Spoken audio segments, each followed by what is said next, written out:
آج सबसे अहम खबर इमरान रियाज खान की गिरफ्तारी, शेख रशीद की गिरफ्तारी, और ये सब कुछ अफसोसनाक है। मैं बार बार गुजारिश करता हूँ, अपनी तरफ से नरमी की तलकीन करता हूँ कप्तान को भी, उसके साथियों को भी, कि अगर आप अपने अंदाज में थोड़ा सा धीमापन पैदा करें तो इससे खातिर खा नताइज बरामद होंगे इंशाअल्लाह ताला, क्योंकि लास्ट लाफ आप ही का है। और ये मेरे कहने से नहीं, ये हवाओं पे लिखा जा चुका है। आपको शोर मचाने की, धींगा मस्ती करने की और गला फाड़ने की हरगिज जरूरत नहीं, लेकिन फिर भी इस तरह के वाकयात मेरी सारी कोशिश को ज़ायल कर देते हैं। इमरान रियाज खान ने न जाने ऐसा क्या किया है कि उसे बारे दीगर उठा लिया गया, गिरफ्तार कर लिया गया।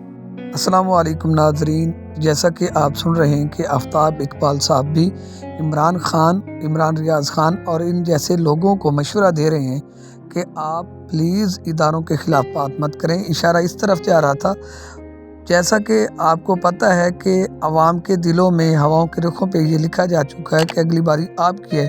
फिर आप मामलात को आहिस्ता से लें ताकि आपको ज़्यादा तकलीफ़ ना पहुंचाई जा सके। तो चैनल को ज़रूर सब्सक्राइब कर दें, वीडियो दोस्तों तक शेयर करें।